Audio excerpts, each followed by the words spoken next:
siya na. Okay na, okay na. Tabi tayo, ah. Kami na lang. Tabi tayo, ah. Tara, sige. Dang. Dang, Kumain ka na. ano po yun, ate? Eh, naku, dumaan lang si Deo. Para ka nang natuklaw ng ahas. Deo? Sinong Deo? Hindi ka na po, ate. Baka malate pa ako. Ka na.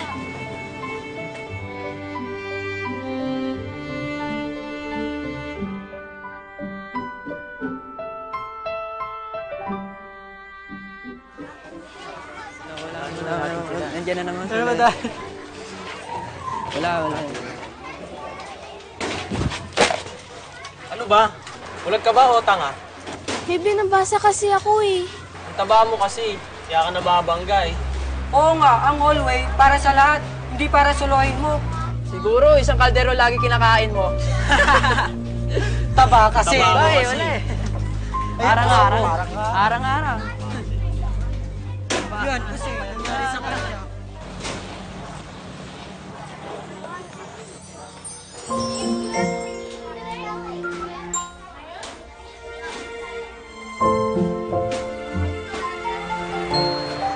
Okay ka lang ba?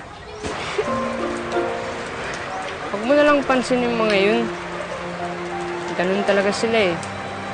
Mahilig mga asar. Ano pangalan mo ulit? Dang. Ah, okay. Ako si Deo. Ay, sige ah. Ito. Ingat ka, okay?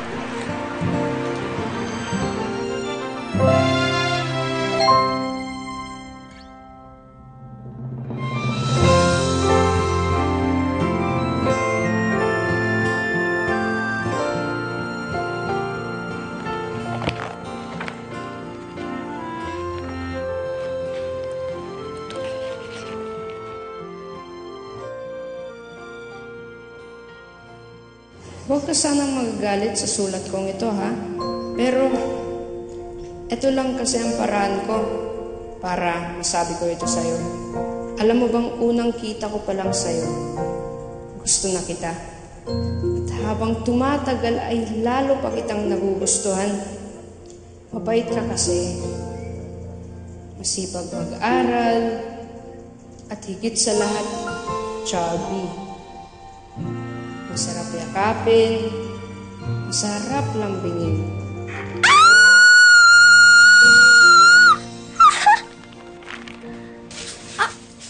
O ano? Napano ka? Ah, wala po, tay. Anong wala? Eh, napasigaw ka. Anong wala? Ah, marami po kasi insekto. Insekto? Akala ko naman eh, may pumapatay sa'yo. Hindi yan ang bata ito. Uy, nak. Ikaw, maglinis ka ng kwarto mo, ha? At mag-spray ka. Eh, hindi pumapasok yung mga insekto. Opo, sige po, nay. Ha? Opo. Sige.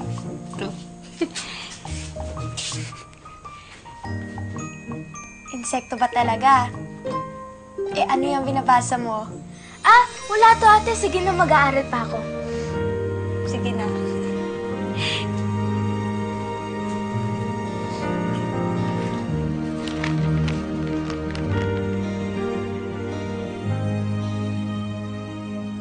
Dear Deo, salamat sa letter.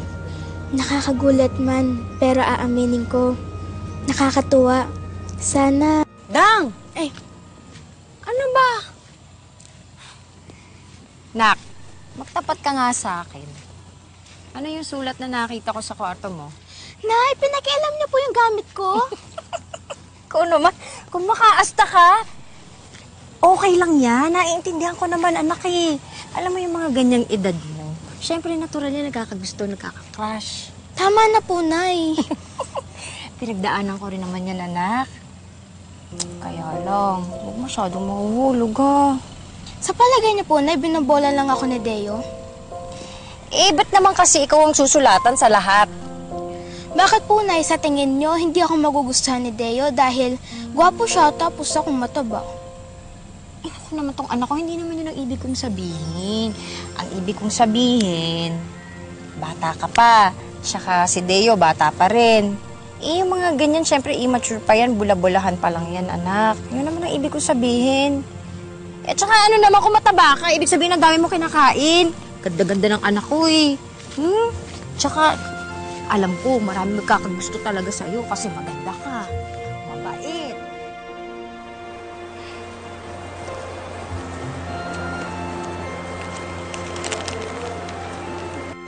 Sana ito na ang araw na maging special sa atin. Magkita tayo mamaya sa may court ha, pagkatapos ng class program namin.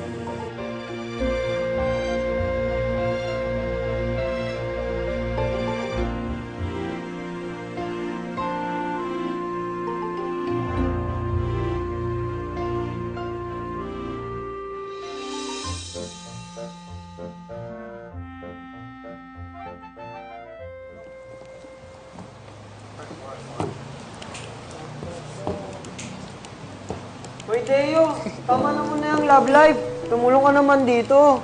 Sandali lang. Kayo naman, sinusulit ko lang yung time ko dito sa babe ko. Sus! Babaero ka talaga eh. Hindi ah.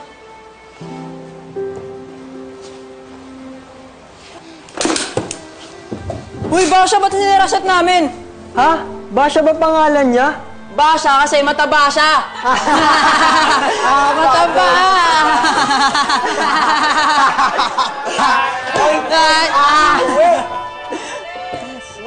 Gugulo pa eh. Tama na yan, Dang. Kung makiyak ka naman, parang katapusan na ng mundo. Kakasama kasi talaga ng loob si Deo eh. Binola niya ako. Tapos pinaniwala. Pero may girlfriend na pala siya. Hayaan mo siya. Balang araw, makakilala ka ng gwapo at mabait. Ate, madali ko sasabihin eh. Siyempre, para sa'yo madali, pero sa akin hindi. Hindi mo naman ako kagaya na maganda, mabait, tsaka matalino. Maganda ka, Dang. Ano ka ba? Tiwala lang. Sabi nga nila sa life, di ba? Fight, fight, fight! Di ba? Fight, fight, fight! Pag ako talaga pumayat, huyo sa akin yung Deo na yan, tingnan na lang. Ayan, dapat ganyan ang attitude mo. O ano, magda-diet ka na. Tara, exercise tayo bukas. Eh, saka na ate. Masarap kasi yung nilutong tinolang manok ni nanay. Tara, kain tayo. Talaga, sige. Tara.